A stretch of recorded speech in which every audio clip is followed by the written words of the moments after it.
ต้องพลิก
Recording in progress.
Hello, all distinguished guests. Welcome back to the third webinar meeting hosted by the MU-JSU NCD Research Collaborative Center. My name is Dr. Titipong Thankampuan, a director of the MU-JSU NCD Research Collaborative Center, your moderator for today's webinar. For the topic for today, we focus on how do biomarkers inform NCD risks and prognosis. Regarding our fundamental knowledge, biomarkers refer to a broad range of measures which capture what is happening in a cell or organism at given moment. Biomarkers are objective information as opposed to subjective information which reported by the patient. Although the term biomarker is relatively new, many biomarkers such as heart rate, urinalysis, and blood electrolyte are most commonly used and well researched. Nowadays, new biomarker studies have entered a promising era in nursing research. which is a potential for personalized disease prevention and management, making the delivery of healthcare more precise, safe, and cost-effective, and also ultimately improving health outcomes. Therefore, we are in the emerging trend of biomarker study. The agenda for today, we will start with a potential biomarker of the developmental origins of health and disease presented by Dr. Runaparo. And then Olubabumi Okumbi will address the role of cardiac biomarkers in COVID-19 prognosis and outcomes. Followed by Dr. Catherine Maki, will present exploring microbiome bacteria community changes as biomarker for cardiovascular disease risks. After that, we will open for the Q&A sessions. If you have any questions, please type in the chat box. I will read through them for the speakers, or wait until the end. We will let you to ask the questions after 3 speakers finish their presentation. I believe this is a perfect time that I would like to introduce our first speaker. She is a faculty member of Department of Obstetrics and Gynecological Nursing, Faculty of Nursing, Mahidol University.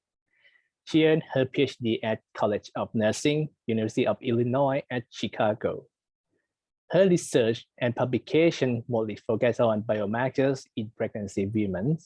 Today, she will present on the topic of potential biomarkers of the developmental origins and health and disease.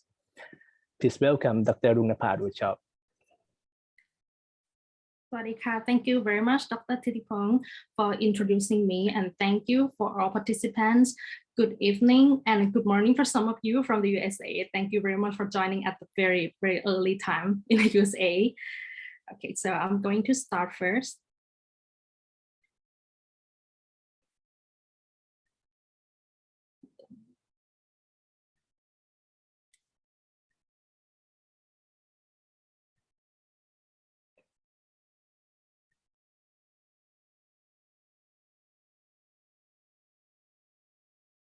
Okay, so my topic is about the potential biomarkers of the developmental origins of health and disease, and I'm Runaparo. And because we are going to talk about many terms that some of you might not be familiar with, so I'm going to talk briefly about what is a biomarkers, and then I'm going to talk about the developmental origins of health and disease framework, and then I'm going to talk about my studies based on a systematic review and my research findings related to the plasma biomarkers predicting the infant birth weight. So what is a biomarker? Biomarker or biological markers as a full term is objective indications of medical state observed from outside the patient. And it can be measured accurately and reproducibly, and any measurement reflecting an interaction between a biological system and a potential hazard, which may be chemical, physical, or biological. And there is a research group called Biomarkers Definition Working Group that they developed the term, the definition that we prefer to use right now because there are so many definitions and it's not clear enough. So they developed the definition of the biomarker as a characteristic that is objectively measured and evaluated as an indicator of normal biological processes, pathogenic processes, or pharmacological responses to a therapeutic intervention. So the use of biomarkers now has become more common in clinical practice and research. So some of you might be familiar with the biomarkers, but I found that it's quite new here, especially in Thailand and in the Southeast Asia regions, because we usually don't go to conduct research that related to biomarker, yes, especially in the nursing research. So I would like to talk a little bit about the term. And the biomarker, it can be used as clinical and diagnostic tools, as well as the surrogate endpoints. And the validity of the biomarker actually should be continued to be evaluated and re-evaluated, because we believe that we have to test many times to make sure that we can use a biomarker to predict the outcomes of interest. The examples of the biomarker include everything from pulse, blood pressure, through basic chemistries, to more complex laboratory tests such as molecular analysis. But the key real issue is to determine the relationship between any given biomarkers and clinical outcomes. And there are some similar terms that some people might use them interchangeably. However, there are some differences between these terms as well. For example, the biomarkers versus clinical endpoints. Biomarkers are quantifiable and objective, which can reflect biological processes, but the clinical endpoints are variables that reflect or characterize studies or clinical trials. For example, survival in HIV trials is actually the clinical endpoint, not the biomarker. And the biomarkers versus surrogate endpoints. When we use the biomarkers as outcomes in clinical trial, we usually refer to surrogate endpoints. However, not all biomarkers are surrogate endpoints.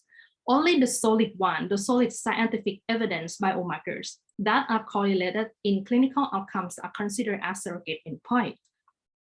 So that's why we need to test the validity of the biomarkers many times, because the biomarkers provide benefits and play a critical role in drug development, diagnosis, and even reduce the exposure to ineffective treatment. For example, when we use the biomarkers to test our participants in the research, that we can use it as like the markers that we should stop the intervention because it could harm the subjects in the clinical research study. So the biomarkers could be served as a true replacement of the clinically relevant endpoints only if we understand the normal physiology, pathophysiology of the process of the disease state. So we have to clearly understand all these processes that actually is very complex. So right now, we haven't found any biomarkers that can replace the measurement or the test or the diagnosis of any kind of diseases yet. So now I'm going to talk about the developmental origin of health and disease, or DOHAD, because when I was a PhD student, and Dr. Rutherford, who developed this figure, she was my committee member, and we were focusing on the placenta, and we found that like the origin of health and diseases, it's actually happened in the womb, inside the uterus, since like when the fetus is developing, and the maternal environment, or in this figure, it shows as the maternal gestational ecology is play important roles in the fetal growth and development, because this figure shows that the maternal ecology or the environment is shaped by extrinsic and intrinsic biological factors, and also the complex behaviors, or even the political, economical networks, because the maternal environment is actually not transmitted directly to the fetus, but the placenta, as you see in the center, the placenta translates these outputs, these inputs via the placental range and the placental pathway, such as morphological, metabolic, inflammatory, endocrinological, and so on.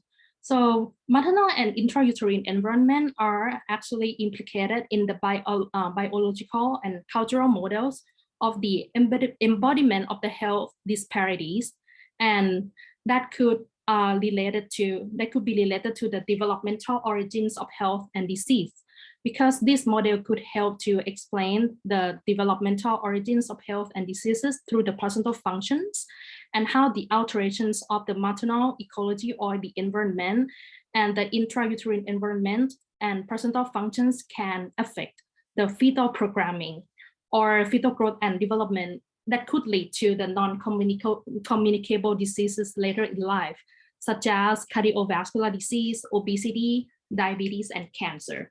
That's why we need to know about the potential biomarkers that could be potential biomarkers that might be very important to study the development of the chronic diseases, especially the non-communicable diseases such as hypertension, obesity, diabetes later. And as we know in the previous figure, not only the biological process that could play important role in the fetal growth and development, but also the epigenetic or the study that related to the behaviors and environment. So what is epigenetic? So we know that like your genes play important role in your health, but so do your behaviors and environment, such as what you eat and how physically active you are. And in the previous speaker, it shows that behaviors and environment play important roles in fetal programming that could lead to the developmental development of the chronic diseases later in life. And the epigenetics is the study how your behaviors and environment can cause changes that affect your way, the way of your genes work. So unlike the genetic changes, actually the epigenetic changes are reversible and do not change your DNA sequence, but they can change how your body reads the DNA sequence. But the gene expression study actually refers to how often or when proteins are created from the instructions within your genes, while genetic changes can alter which protein is made, but epigenetic changes affect of gene expression to turn genes on and off.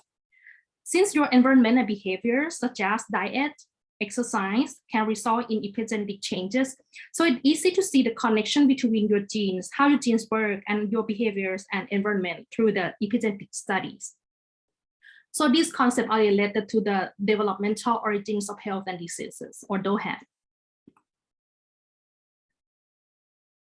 So this kind of study actually be included in the omics-based approaches. So the omics, what is the omics? So the term om or me derived from a Greek word, and omics are derivations of the suffix om, which means whole, all, or complete. So with the additional om to cellular molecules such as gene, transcript, protein, metabolite, it can be referred as genome, transcriptome, proteome, metabolome, respectively. So omics technologies and system biology are the emerging concept of the molecular medicine or the precision medicine. So omics refers to collective and high throughput analysis, including genomics, transcriptomics, proteomics, and metabolomics, lipidomics that integrated through a robust system biology and bioinformatics and computational tools to study all the mechanism, interaction, and function of the cell populations, tissues, organs, and the whole organism that Bunmi and Catherine, they are going to talk later. So this figure shows how important that we should integrate the omics nursing science into our nursing education and practice and research. And then there is an organization in the National Institute of Health called the NINR, the Nursing Institute of Nursing Research. And there is a group called Omics Nursing Science and Education Network, or ONSEN, that they provide some trainings and guidance for your research and practice through the omics-based approaches. And then you can, if you are interested, you can go check these links that I just put here.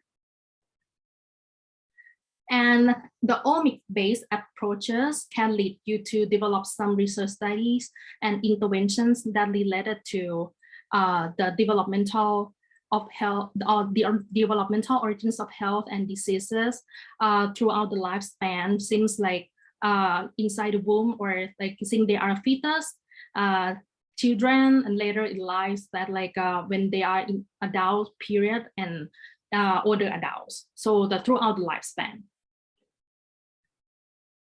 So now I'm going to talk about my research study that used DOHAD as my framework. My focus is on the birth weight. So we know that like healthy birth weight is actually means healthy life, because birth weight is a strong indicator not only for birth mother's health and nutritional status, but also a newborn's changes to for survival, growth, long-term health, and psychosocial development. So these are the definitions for some of you who are not familiar with the terms. Low birth weight means birth weight less than 2,500 grams. Normal birth weight means 2,500 to 4,000 grams, and high birth weight or macrosomia is over 4,000 grams. So normally in the literature, they are talking a lot about the low birth weight, and we know that low birth weight is related to infant illness and death and developmental problems in childhood, such as delayed motor skill and learning disability. And it is associated with the adult diseases such as type 2 diabetes, obesity, and cardiovascular disease, as I just mentioned previously.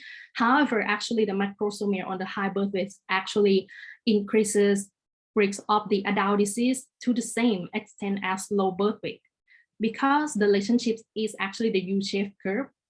So the lower the birth weight, the higher the risk of the adverse health outcomes, as so as the higher the birth weight, the higher the risk of the adverse health outcomes as well.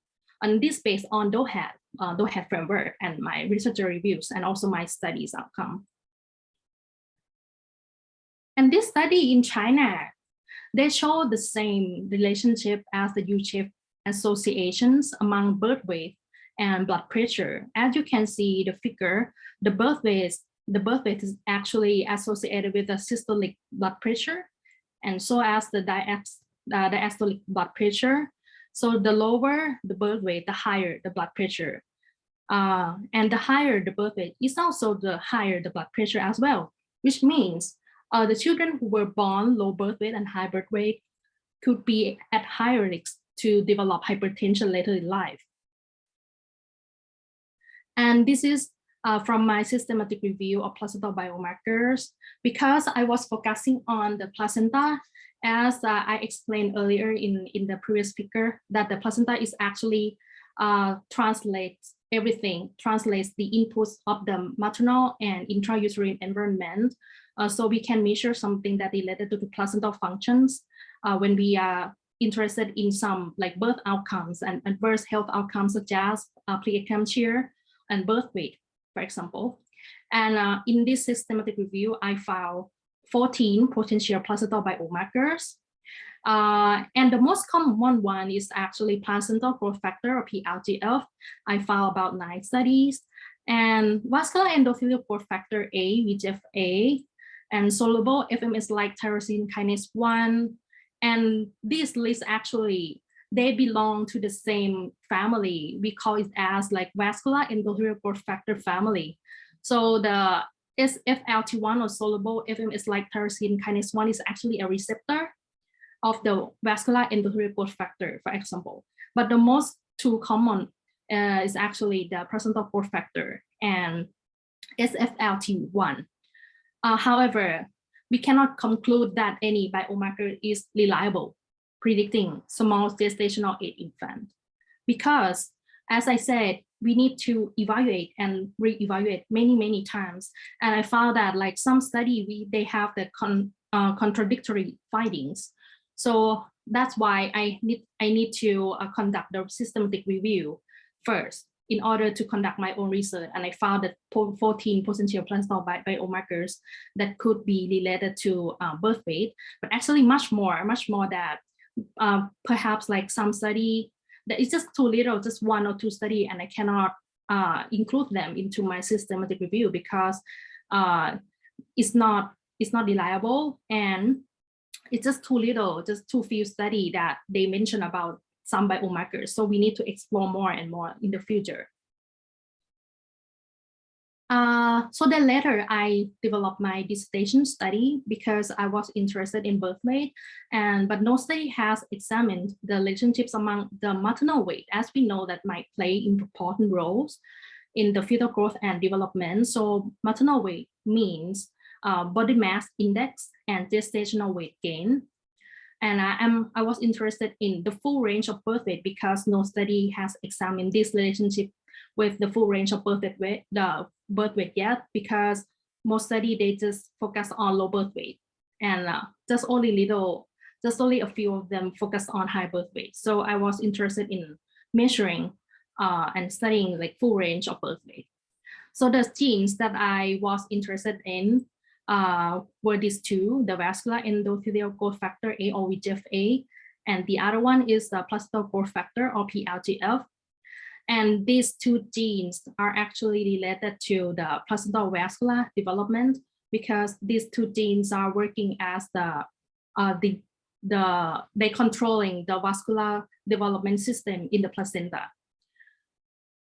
Okay, so I use the technique called the quantitative real-time polymerase chain reaction to study the gene expression of these two. And I use a GAPDH as the endogenous control gene because we need to control as well. So this is like a molecular research study to study the gene expression. And I'm going to talk briefly about my outcome of my research. So this is the descriptive statistic. And because of the population that I was collecting data was Americans, so if I'm going to study in the Thai population or Asian population, that would be a little bit different from the Americans, because I found that I didn't find any underweight in the American group, but most of them are obese and normal weight, and but 22 of them were obese, so that's quite the majority of my subjects. And the next one. So this is the mean of the birth weight. So most of them are normal. And this is the placental gene expression ratio. So I was studying which include two aims. The first aim was to examine the relationships among maternal weight and the gene expression levels and infant birth weight. So the overall model is actually significant. So all these variables are actually can include in the model. But however, I found some interaction that I'm going to talk later. So because we have to take the interaction, and I found the interaction between gestational weight gain and VEGF-A mRNA levels. And then I had to include the interaction in the model, and I found that the model is actually getting better. So, and it's also significant. So we need to include the interaction in the model that I would like to explain later. How is the interaction between gestational weight gain and VEGF-A? And also did the path analysis, but I found that there was no mediators because I was interested in the PLGF and VEGF-A as mediators, but I found that those two are not mediators. However, the PLGF mRNA levels actually is a predictor. It can direct predict birth weight itself. So in this model, it shows the relationship among these variables. So age, race, placental weight, and PLGF mRNA levels were directly predicted the birth weight. And this figure showed the interaction among gestational weight gain and the VEGF-A level. So it shows that if women had gained over or equal to 15 kilograms, the VEGF-A was shifted from positively associated to be negatively associated with the birth weight. So it shows the importance of the weight gain during pregnancy and why nurses have to recommend pregnant women to gain weight in appropriate levels.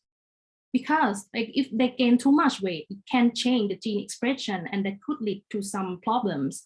But we need to explore more later because my study, it didn't follow up them like the longitudinal study. But if we continue the study, we might see something that the too much weight gain might cause some problems.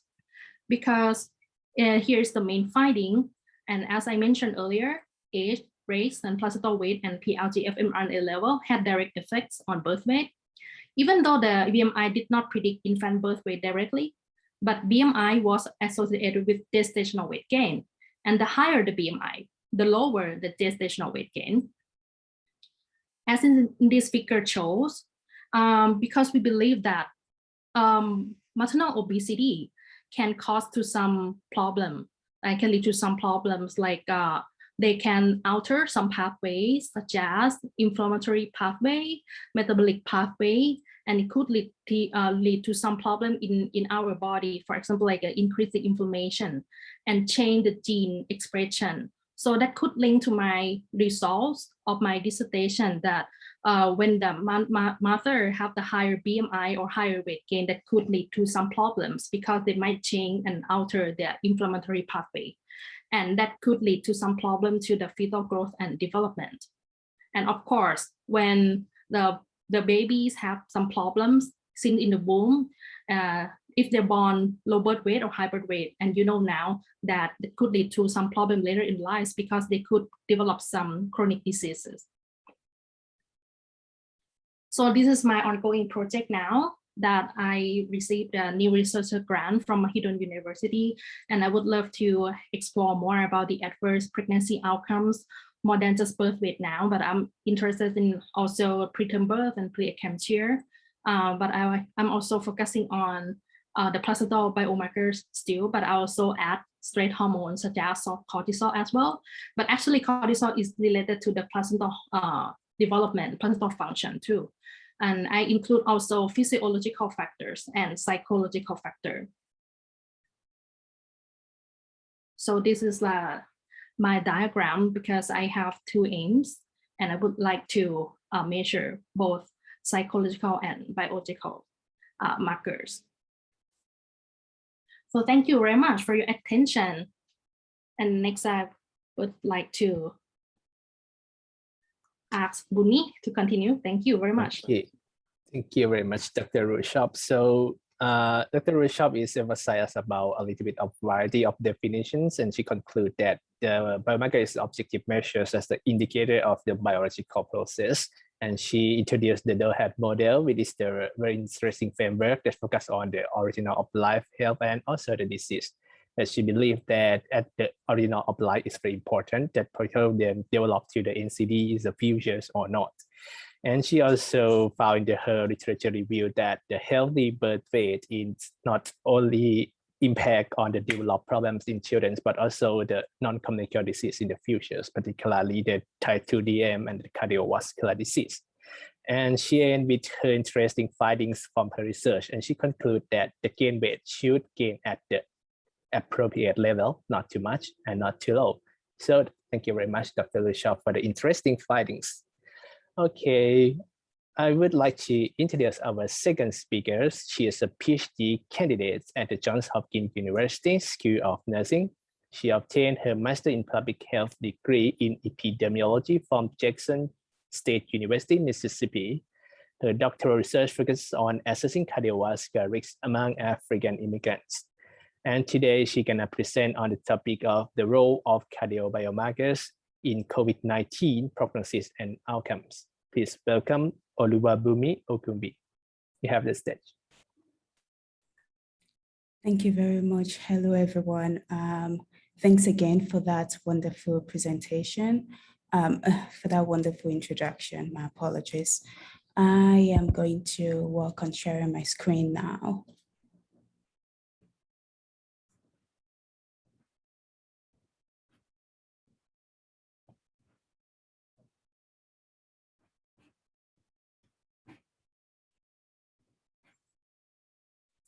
Hello again, everyone. My name is Bumi Ogungbe. I am currently a PhD candidate at Johns Hopkins University. I will be speaking on the role of cardiac biomarkers in COVID-19 prognosis and outcomes. I would like to thank our first speaker for introducing biomarkers and really setting an amazing stage. I do not have any relevant disclosure. And to begin with, I would like to acknowledge our health worker colleagues, friends, families, and more people, researchers who have lost their lives to COVID-19 globally. And I will get straight to it. So I do plan to do a brief overview of COVID-19. I do not want to assume that everyone knows some of this background information, but I'll try to be as quick as I can be with this part so we can really get down to the cardiac biomarkers bit. So COVID-19 is the third coronavirus outbreak that has affected humans in the past 2 decades, and investigations are ongoing. I would not say they are conclusive yet to determine the real origin of the virus, the SARS-CoV-2 virus, which is what causes COVID-19 disease 2019. So this is just one of the many theories, and that's what is being shown in this image. One of the theories is that the virus was most likely from a bat coronavirus. So it was most likely from an animal, the bat, and that this was transmitted to an intermediate animal and later transmitted to humans. And that's how we found this or isolated this virus in the first human index case. Again, this is all still under investigations and not particularly determined just yet. And so just a little bit on the pathophysiology and what really happens when people become infected with the virus. So human transmission of the viral particles is principally through exposures to infectious particles. And then there is what is called the coronavirus spike protein, which facilitates entry of the virus into target cells. And then the spike subunit engages what is known as ACE2, which is angiotensin converting enzyme 2, which it then uses that as an entry receptor. And this is primed by TIMPRESS2 as well. And then viral replication occurs. The key mechanisms to note from all of this in the pathophysiology of SARS-CoV-2-induced pneumonia is that it could happen through direct viral toxicity, endothelial cell damage, dysregulation of the immune system, of course, the renin-angiotensin-aldosterone system. All of that is happening. And then eventually we have these common symptoms, which I imagine a lot of us are very familiar with, common symptoms of COVID-19, such as difficulty breathing, chest pain, flu-like symptoms, sometimes confusion, headache, muscle aches. But this is really how we get from the viral inoculation to actual clinical symptoms. And so with all of that happening, as at last night, we are at over 240 million confirmed COVID-19 cases globally, and just about 5 million people have died worldwide. And I thought that this is a very interesting sort of data in motion type video that sort of shows us how all of this began with less than 10 cases at some point to right now with over 240 million cases and almost 5 million deaths globally. And I think we can probably spot Thailand on the map somewhere. Now, what happens when a person becomes infected with COVID-19? And again, I do want to note that I plan to segue this into the cardiac biomarker discussion. So SARS-CoV-2 induced pneumonia usually can be explained by two major stages. There is the early phase and there is the late phase. Now, in the early phase, this is characterized by viral replication, and this results in direct viral mediated tissue damage. And this is sort of what is happening on the left of this this image. Now, again, remember that this infection begins, this viral infection begins as a respiratory infection. And then this is usually followed by a late phase. And this is when the infected host cells triggers an immune response, leading to recruitment of T cells. And we see some of the immune cells coming in here. There's monocytes there, there's neutrophils, all of them are shown in this image. And when all of this happens, and then with the virus continue to propagate, that is when we sometimes then have what is called a cytokine storm. And this is what is seen in persons who become really, really sick with COVID-19. And so the resultant cytokine storms often is characterized by release of high-level cytokines. So for instance, as seen here in the box, this is not an exhaustive list, of course, but cytokines like the tumor necrosis factor, alpha is one, interleukins from 1, 6, 8, 12, and the rest of them. There's also usually release of liver enzymes and biomarkers, and this is sometimes usually indicative of some subclinical organ damage going on. And so we see examples of some of the liver enzymes or biomarkers that have been implicated in this process in COVID-19. And then to the cardiac biomarkers as well. Some of these are expressed, also usually indicative of some subclinical myocardial injury going on. The big ones are the NT-proBNP, the cardiac troponins, galectin-3 is also a new one, which has also been expressed in COVID-19, and creatinine kinase. And then there are coagulation parameters. Now, I do want to note that now some of those things are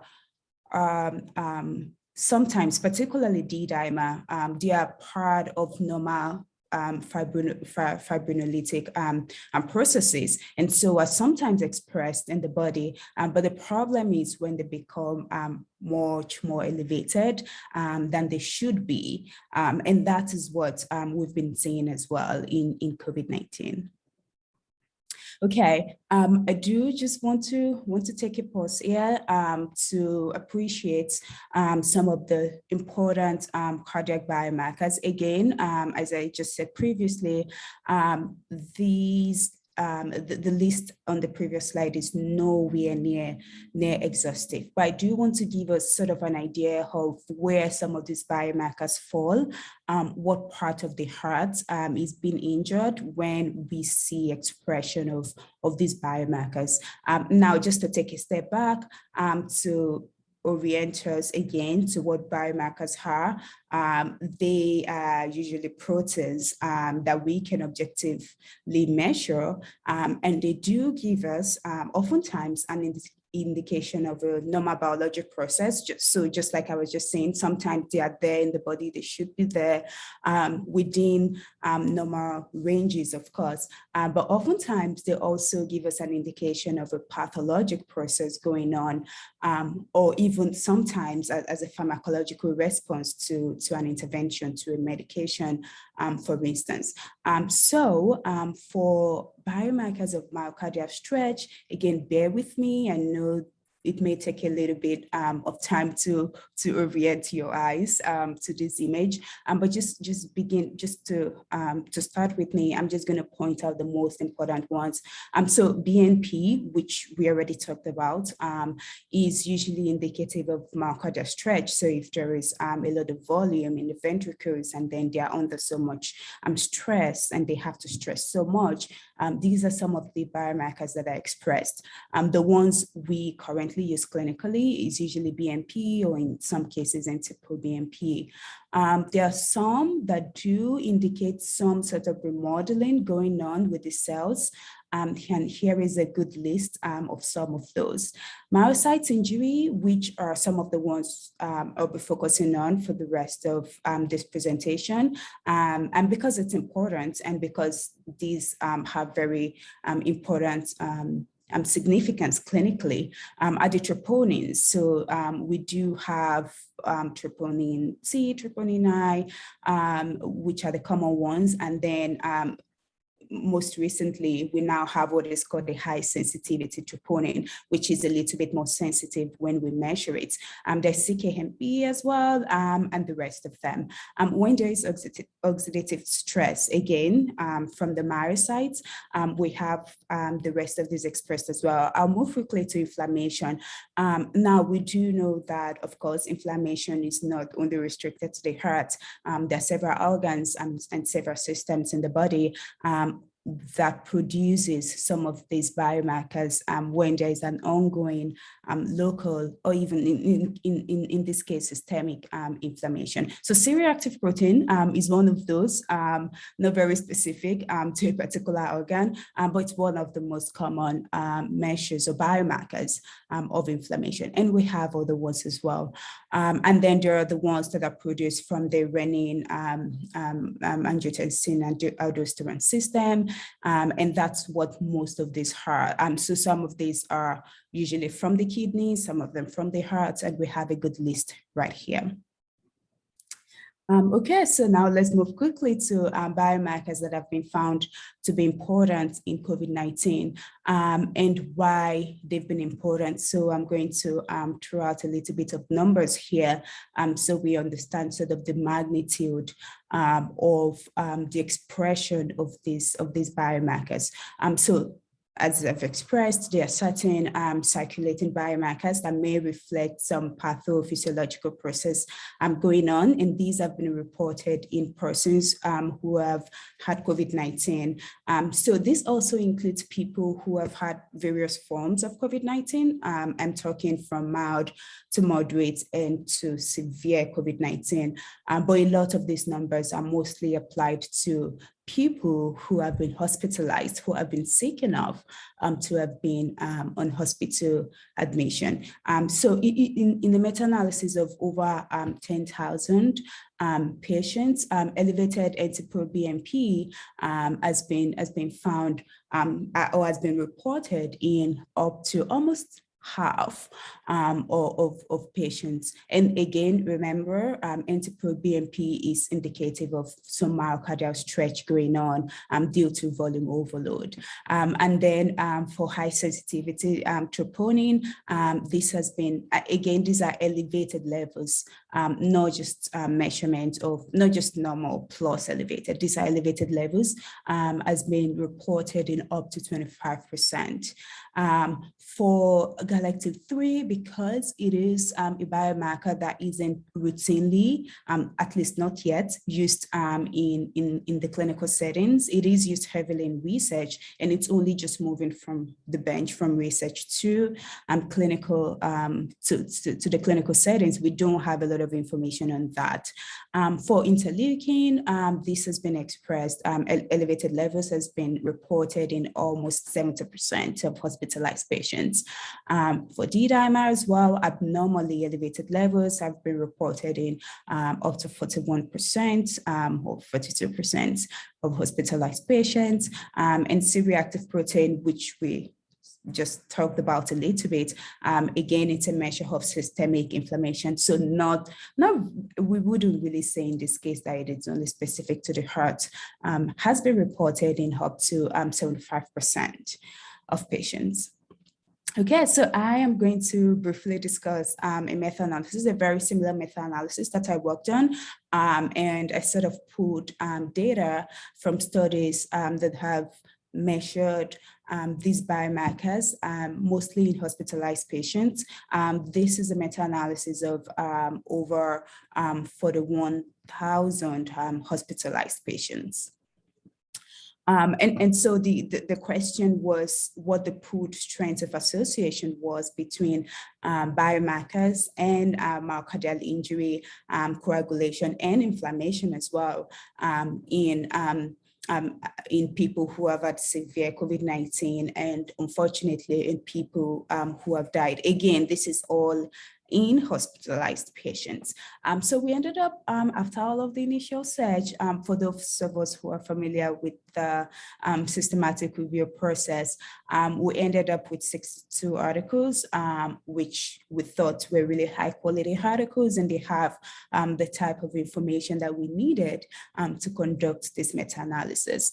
And the major methods used, again, as you can imagine, this is not an easy meta-analysis to conduct because studies had different outcomes in some cases.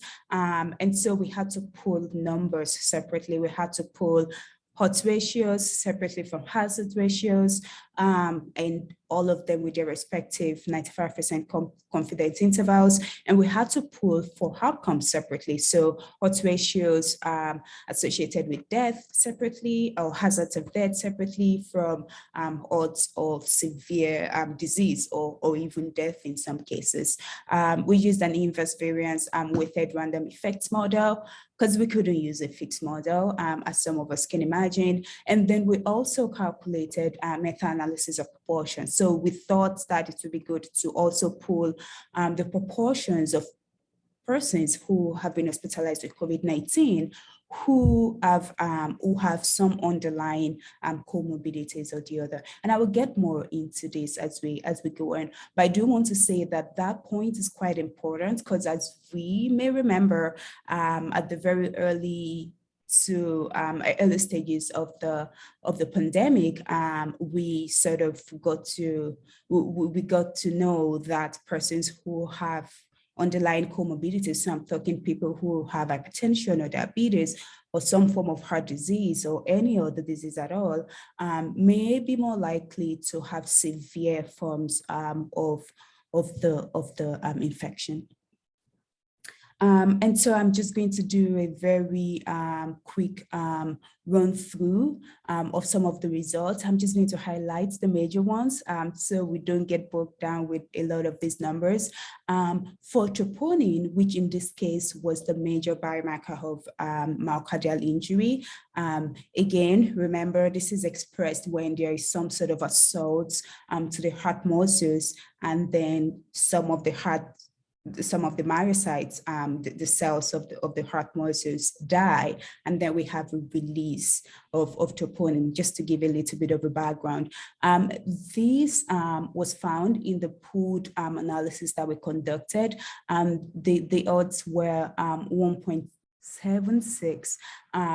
And this is the overall odds. Now, again, remember, there is a lot of heterogeneity in some of the articles. So some had incredibly high, some reported incredibly high odds, while some maybe not so high. Again, I do want to note that this values here in the image to the right, this is a log odds ratio. So if you do want to interpret this, you have to exponentiate it, but you can also interpret it the way it is. Just sort of taking notes. For some of us who know a little bit of biostatistics, just taking note that this is the log odds ratio and not the regular number odds. So I've had to exponentiate this to give you this 1.76 value. And then for the pooled hazards ratio, and this is overall hazards, whether death or critical or severe COVID-19, elevated levels of troponin associated with those outcomes, so with death or critical or severe COVID-19, was 1.55. And this was in comparison to people who had mild, what was defined as mild forms of COVID-19. But then again, we sort of want to be careful of how we use the words mild and moderate in COVID-19, because really there is no mild and moderate COVID-19. Everybody who had contracted the virus have reported some form of really important symptoms that we should not in any way minimize. And then there's BMP, which we talked about. As you can imagine, because BMP is a measure of myocardial stretch, it's a little bit higher, even much more than the troponin. And so the odds, the overall odds in when you look at the association between elevated BNP and death or critical and severe COVID-19 was 3, which is a lot. That's 200% greater. And then moving on to D-dimer, again, we also observed, and all of this, I must say, these are all significantly higher values.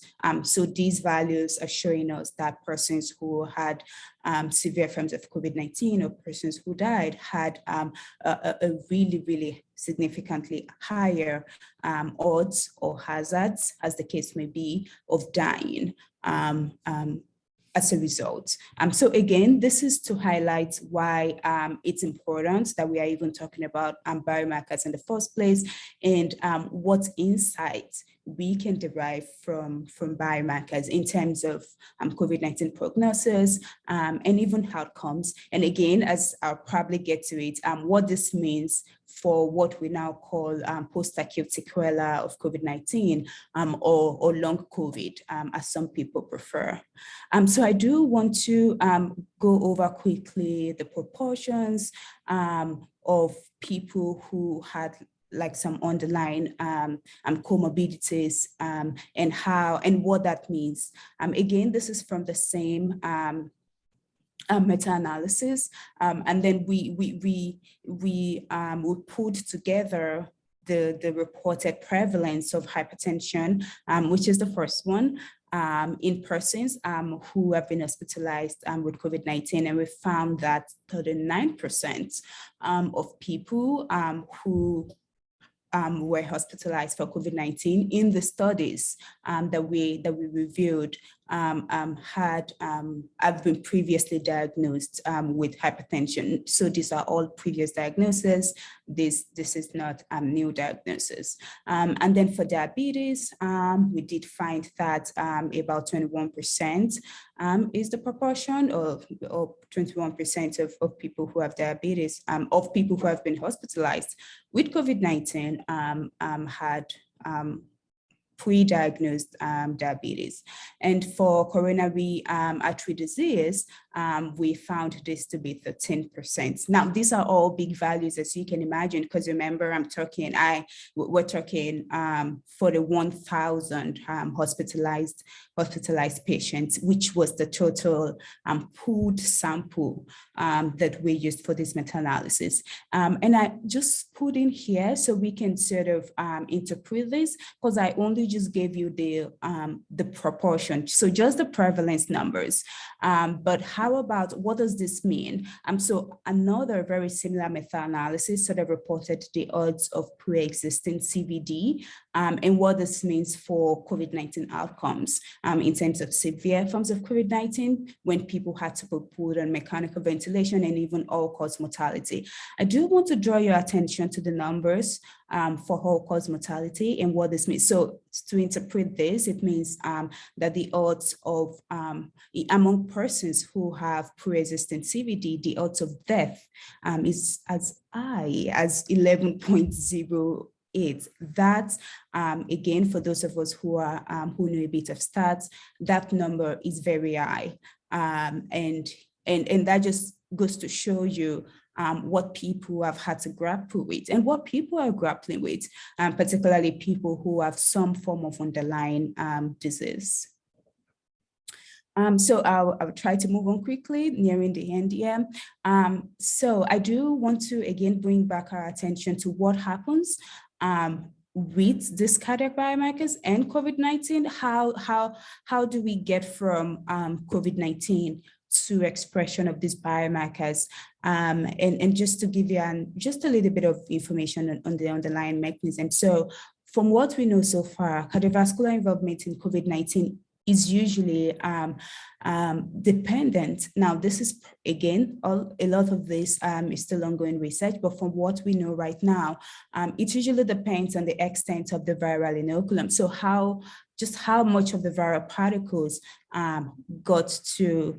did the person, was a person exposed to, and how much of that got into systemic circulation and into organs like the heart, and the magnitude of the host immune response. So remember, we're talking talked about the cytokine storm and how we have like all of these biomarkers being measured when all of that is going on. So this is where that is important.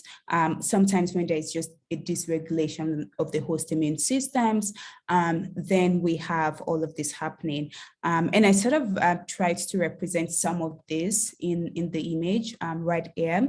And also, as we've just talked about, presence of underlying comorbidities as well, may be more likely to put people at higher risk of some form of cardiovascular involvement with COVID-19.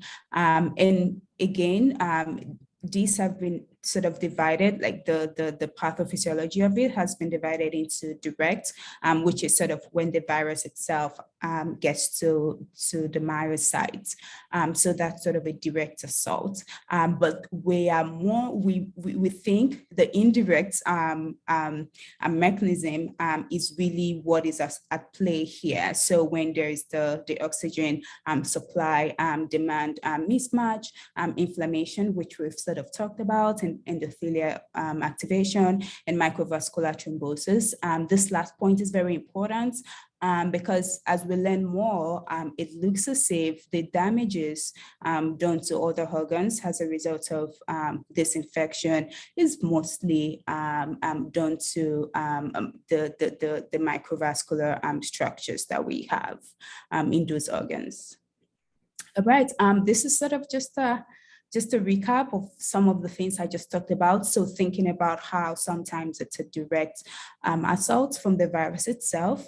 And again, this is not, we are talking we're talking about the heart. That's why there's a lot of emphasis on the cardiovascular system. But then again, this is also sometimes applicable to other organs that are implicated as a result of this infection.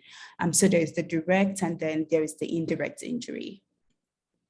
I do want to take a pause to talk about post-acute sequela of COVID-19 and what this means. So right now, the definition we're using is that persons who have symptoms, apologies, persisting from COVID-19 lasting longer than 4 weeks, may be said to be suffering some form of post-acute sequela of COVID-19. And this is sort of what happens. I pulled some of the symptoms that are common and sort of cardiac specific.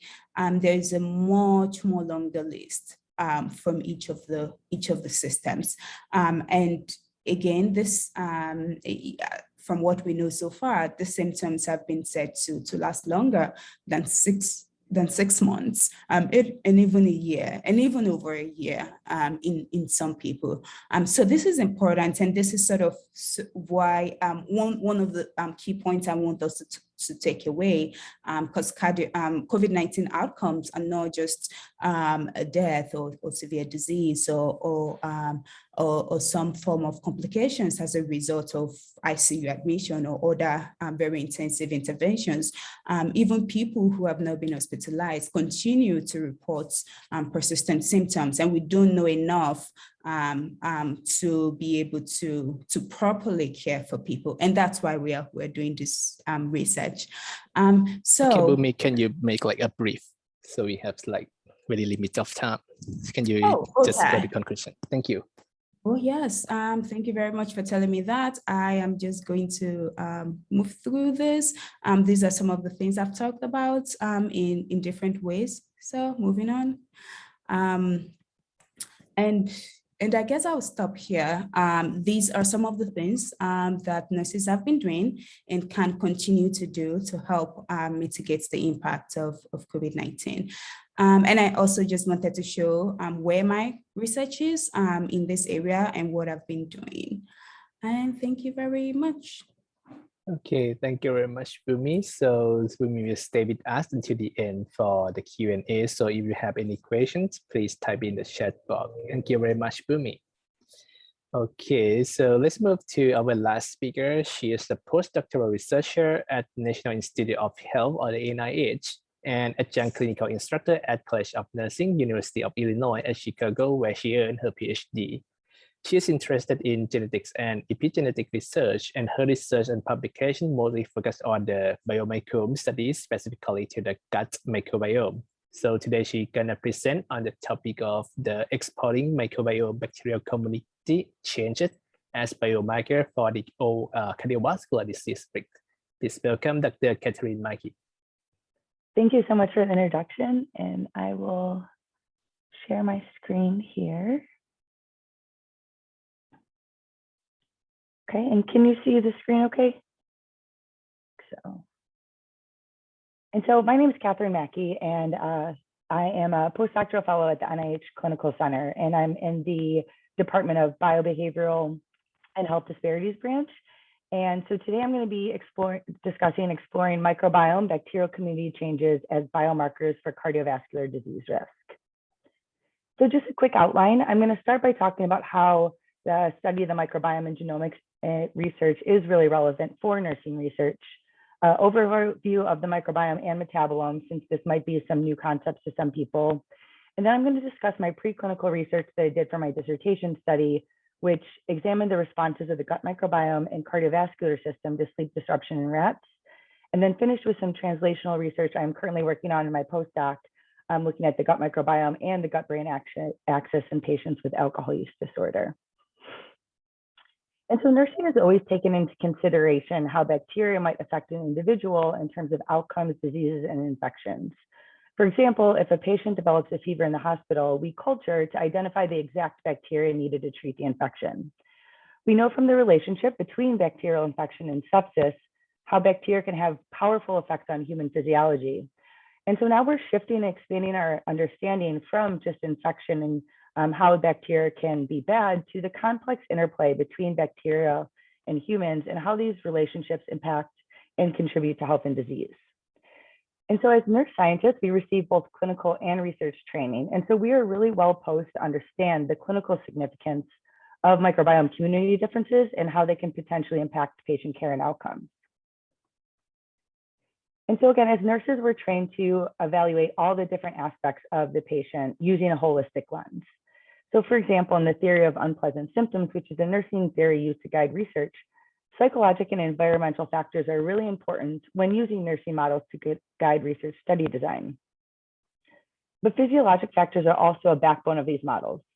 Physiological factors, as Luna had discussed before, can range from blood pressure and blood markers like C-reactive proteins to genomic and microbiome features, which will be covered in the upcoming slides. And so depending on the research question, it may be integral to incorporate genomic or microbiome-based analyses into the study design in order to adequately answer the question. And so on the left here is a nursing theory-based model to guide research designs focused on genetic and epigenetic research that I designed in graduate school with my previous instructor, Dr. Holly Devon. This model incorporates determinants commonly studied in nursing research that may impact epigenetic influence, gene translation, and patient phenotype. And on the right is a visualization on how health behaviors and social determinants of health are important components in guiding research questions of chronic disease or risk for disease. But importantly, that biological processes, including genomics, are required to understand how interventions or phenomena impact subjects at the individual level.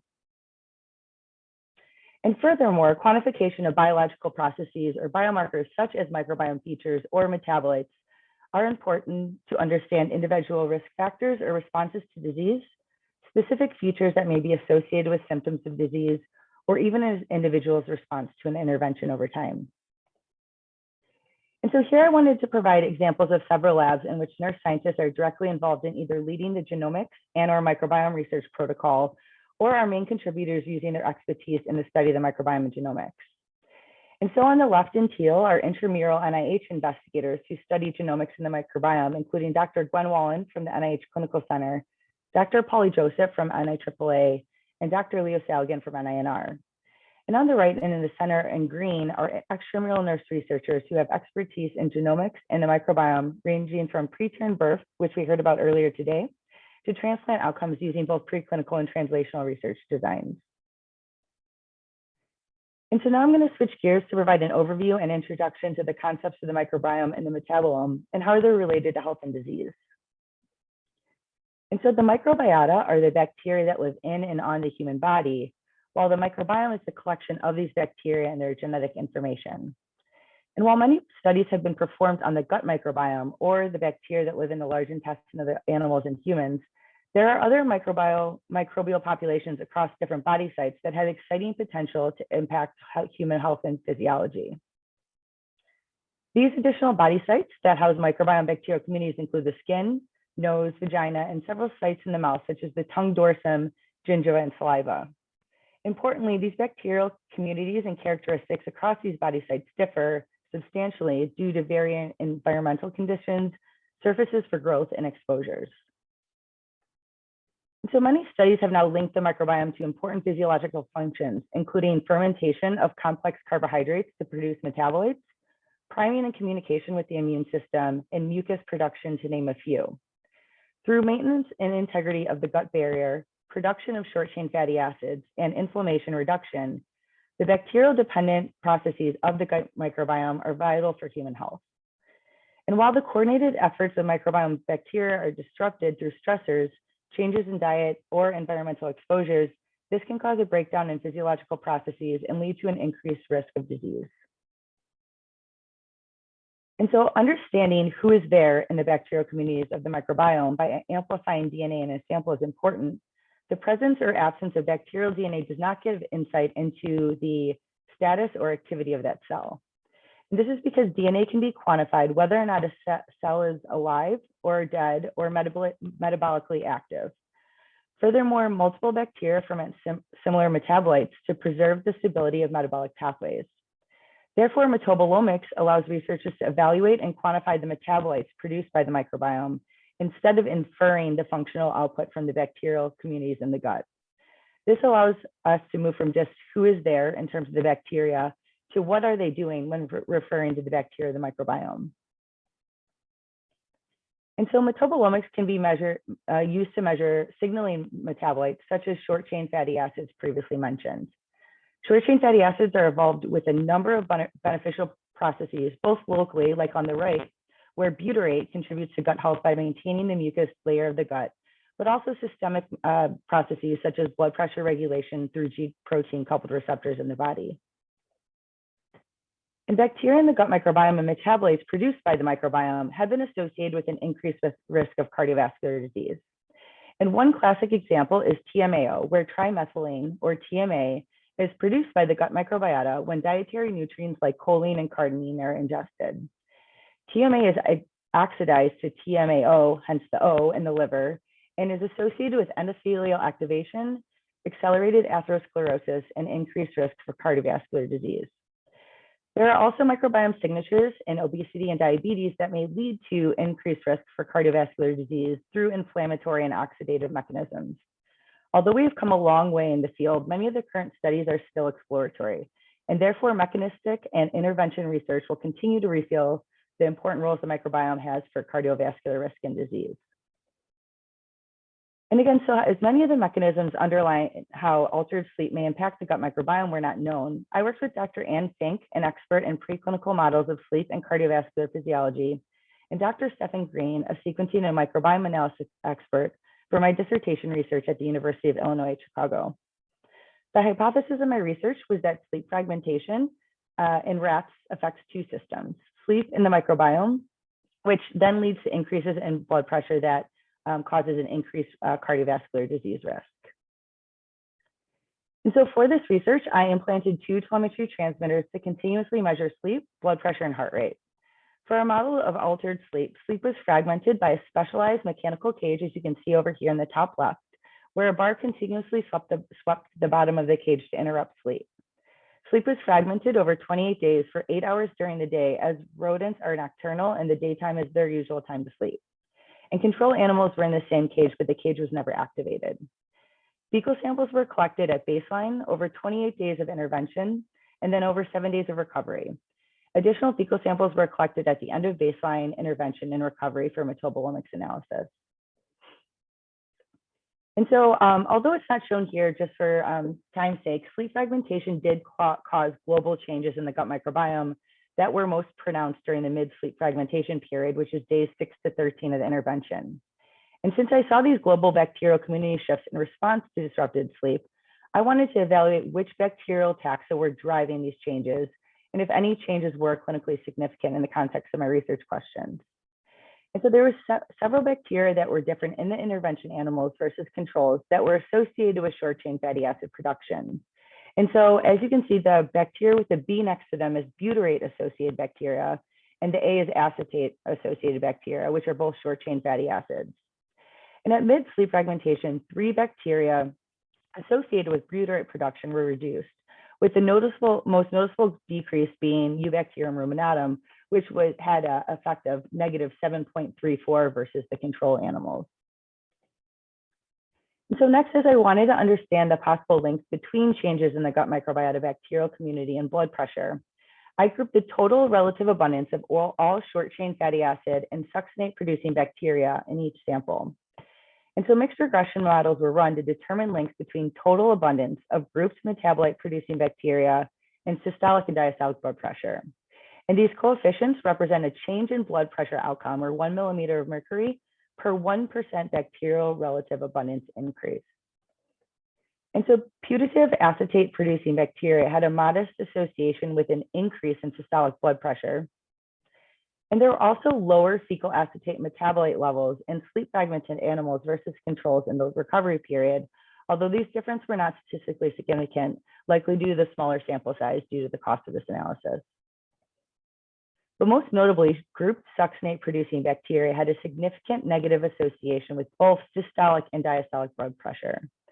Each 1% increase in relative abundance in grouped succinate producing bacteria was associated with a 6.3 millimeter mercury decrease in systolic blood pressure and a 3.2 millimeter decrease in diastolic blood pressure, which is, if anyone ever was a clinician, you know this is a lot more effective than many blood pressure medications on the market. And group succinate producing bacteria were increased in the sleep fragmented animals versus controls in the recovery and rest period. This increase in succinate producing bacteria was matched by a trend towards increased fecal levels of succinate in the sleep fragmentation animal in the recovery rest period. And again, although this difference was not statistically significant, the increase in group succinate producing bacteria and increased fecal succinate metabolite levels at the same time point provide compelling evidence that a metabolically significant shift was occurring in the gut microbiome community in sleep fragmented animals during the recovery period. And finally, there were also several fecal metabolites that had significant relationships with mean arterial blood pressure, including 3-hydroxyisovalerate, glutamine, isozine, and UDP glucose. So the conclusions from this research is sleep fragmentation is associated with changes in metabolite producing bacteria of the gut microbiome of rats. The relative abundance of grouped short chain fatty acid producing bacteria is connected to both mean arterial blood pressure levels, but also systolic and diastolic blood pressure. Fecal metabolites are also associated with mean arterial blood pressure levels. And importantly, these biomarkers are associated with both sleep fragmentation and blood pressure, can be used to inform future translational research designs and hypotheses in humans. And so now I'm going to kind of switch gears a little bit and talk about the research that I did and currently performing my postdoc. And so early in my postdoc, I was involved in the analysis of oral and gut microbiome responses to abstinence from alcohol in patients undergoing inpatient treatment for alcohol use disorder. And concurrently, I'm writing a secondary analysis protocol to study the microbiome and MRI features in the gut-brain axis in the same patient population. The protocol is still awaiting approval, but I'm going to discuss the rationale for the research and study design in the upcoming slides and some of my analysis methods. And so alcohol intake and abuse is associated with many known changes in the gut microbiome and the gastrointestinal environment, including increased gut permeability or a leaky gut, reduced bacterial diversity, and an increase in inflammatory bacteria. Heavy alcohol use and abuse is also associated with pathologic neurogenic effects, including increased incidence of anxiety, depression, problems with sleep, which really interests me based on my preclinical research, and also loss of gray matter and increased white matter hyperintensity lesions in the brain. And so as the name suggests, the gut-brain axis is the communication between the bacterial communities of the gut microbiome and the brain. And this bidirectional communication between the brain and gut microbiome occurs through various routes, including microbiome-derived metabolites like the short-chain fatty acids that I mentioned before, microbiome-influenced immune system alterations, and vagal and enteric nervous system modulation. And so as previously mentioned, alcohol causes known changes in the gut microbiome and gastrointestinal environment. And these changes can lead to a pathologic increase or decrease in vagal signaling mediators such as gut hormones like ghrelin and CCK, serotonin, or the short-chain fatty acids extensively discussed in my previous slides. When vagal signaling mediators are altered, afferent communication or communication from the peripheral organs to the brain occurs to signal to the brain that there's a change in physiologic status in an attempt to maintain homeostasis. And I'm very interested in brain areas that receive both direct or indirect inputs from the vagus nerve, but are also involved with the hypothalamic pituitary adrenal axis or the acute and chronic stress response. And importantly, and relative to the topic of this talk today, pathologic alterations in acute and chronic stress responses and plasma cortisol are associated with an increased risk of cardiometabolic disease, inflammation, sleep changes, and symptoms of depression or anxiety. And as patients with alcohol use disorder are at increased risk for all these symptoms and conditions, understanding mechanisms underlying altered gut-brain communication related to heavy alcohol use is a necessary first step to design future hypothesis-driven and interventional research studies. And so in my first aim, I solely focused on relationships between the gut microbiome and clinical phenotype, including symptoms of anxiety, depression, and craving for alcohol. Fecal samples were previously sequenced using a technology called 16S ribosomal RNA gene amplicon sequencing to categorize bacteria. And with 16S sequencing, bacteria can reliably be categorized to the taxonomic level of genus. We have gut microbiome data on these patients daily for the first week and then weekly for weeks 2 to 4. And then for objectives 2 to 3, relationships between MRI and microbiome features will be studied. And so aims 2 to 3 will use a cross-sectional study design as the patients only received one structural MRI while inpatient at the NIH. And again, this is a secondary analysis. An additional fecal sample closest to the date of the structural MRI was collected and shotgun metagenomic sequencing was performed. And the benefit of shotgun sequencing is it can classify bacteria to the level of species, but also can determine levels of metabolic genes. The structure and shape of brain regions of interest related to the HPA axis and the relative abundance of metabolite-producing bacteria will be studied in objective 2. And then in objective 3, these notable MRI and microbiome features will be extracted to examine relationships with patient phenotype and clinical symptoms previously discussed. And so in the study of the gut-brain axis or in protocols that use multimodal integration of gut microbiome features with other metrics, it's common to encounter the large feature, small sample size problem. Therefore, strategies to reduce the data while preserving the variance across subjects is key. In protocols with smaller sample size, unsupervised techniques like clustering or principal components visualization and an analysis of similarity are used to see if the provided data can group subjects by a variable of interest. As this protocol is a cross-sectional research design, the variable of interest can include drinking amount, alcohol type, or clinical phenotype severity groups. But importantly, when data reduction is used, one should step back to examine whether the results mean something clinically and what these kind of groupings can tell you. And then in larger samples, supervised machine learning can be used to determine which features are important for characterization. And then these important features can be studied either to understand the mechanisms behind a disease or develop treatments for complex diseases like alcohol use disorder. And so finally, I wanted to just illustrate how the biomarkers and results from both my preclinical and translational secondary analysis protocols will inform a future prospective research protocol that I'm hoping to design focused on sleep, the microbiome metabolome, clinical phenotype, and cardiometabolic risk. My preclinical research provided gut microbiome and metabolite features that are associated with sleep disruption and blood pressure in rats. And while my secondary analysis protocol will not only provide an analysis framework for gut-brain axis analysis, but will hopefully also elucidate structural MRI and microbiome associations and which MRI and microbiome features are relevant for phenotype characterizations in patients with alcohol use disorder. And so I want to thank the members of my dissertation committee who guided the preclinical research and my mentors at the NIH who were involved in the conceptualization and development of my secondary analysis protocol. I also want to acknowledge my funding for my postdoctoral studies and thank the organizers of this webinar for their hard work and giving me the opportunity to speak about my research. Thank you for your attention. I'm happy to take any questions. All right, thank you very much, Dr. Maki. So I got a couple of questions for speakers now. So the first question start with Dr. Rungnapha. The question is, what is the challenges in implementing about biomarker research in Thailand? So I think it would be the challenges since I was the PhD student Okay. at UIC, like because Catherine and I, we were cohorts, and we know that like it's a new research area, and we had to develop our own research and like study a lot. So I would say like it's very, very challenging for us. And in Thailand, it's also very challenging because since I came back here and I need to start from zero. And because we don't have like the labs available, and we, as I said earlier, because this is not like a popular nursing research here in Thailand yet, because we don't know, this is new to us.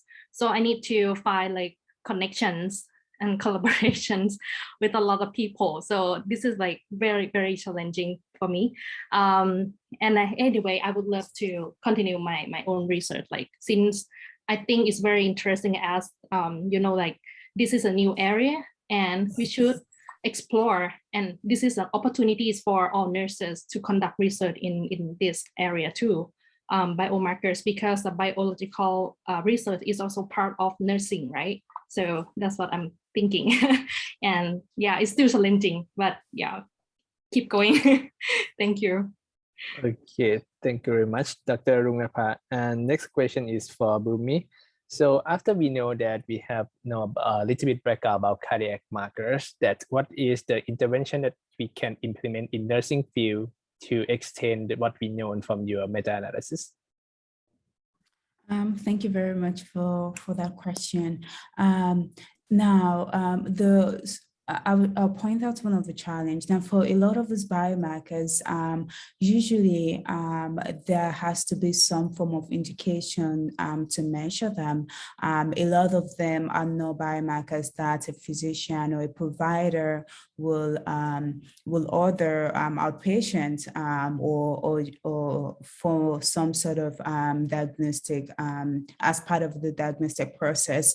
So in light of the meta-analysis that I conducted and some of the literature that has been coming out, there's sort of a little bit of a push to begin to consider measurements of some of these biomarkers, even in cases where they are not explicitly indicated. And I'm talking about some of the recommendations that we follow already, but just to take into consideration that people have had COVID, and particularly in people who continue to suffer some long-term symptoms, that may mean some subclinical disease process going on. And to further investigate this, we may want to begin to look at non-invasive biomarker measurements, so we can do some sort of early risk stratification. We want to know who is more at risk. We want to know to be able to quantify their risk. And there is no way to do this if we wait until they actually have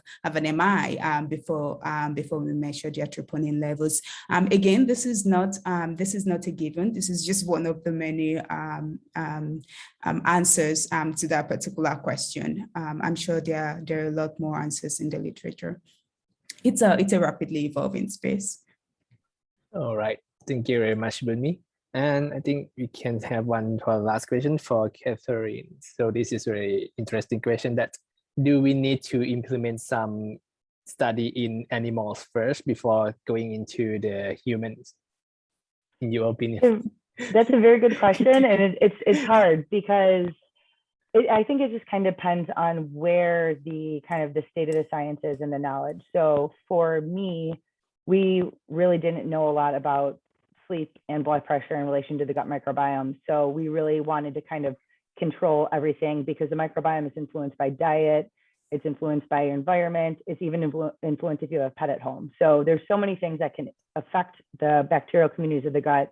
So we really felt not only were we interested in looking at these relationships between gut bacteria and cardiometabolic risk, but also sleep characterization. So we actually like looked at the EEG waves and kind of saw how their depth of sleep was. That being said, rats aren't mini humans. The digestive system is really different. And so everything that I do get from that information, I kind of have to take with a grain of salt. So I think it's good if the field or what you're interested in is really kind of in this evolving stage, then it can help you design your future research studies. But all the features that you identify might not translate to humans. So when I published my research, I was getting questions about that. And I said, like, you have to take this with a grain of salt because it's still in rats, and we still have about 10 more steps before we can say, okay, this bacteria, if you take the supplement, it might help with blood pressure. So it's kind of mixed, where there are some really important benefits, but then there's also, the issue of doing a whole study and then nothing potentially translating. So depending on, where the study is, I think. So I'm giving the classic research, it depends. Okay. I agree.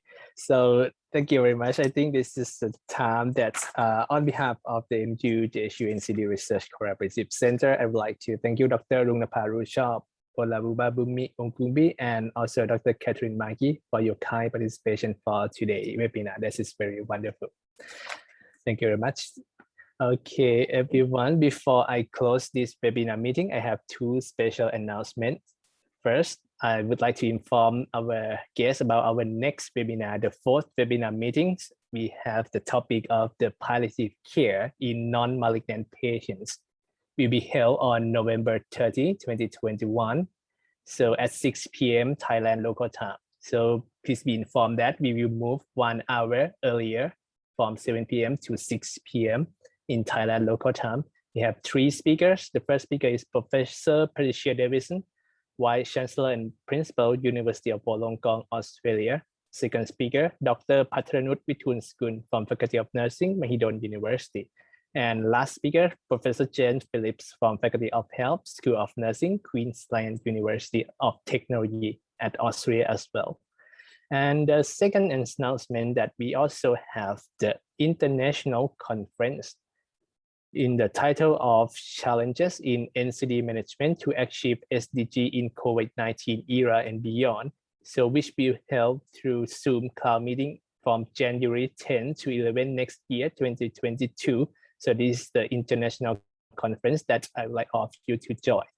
And we would like to hear some feedback from you as well. So please complete and submit the evaluation form that we send you in the link. And I also sent you in the email as well to improve our next activity from our center.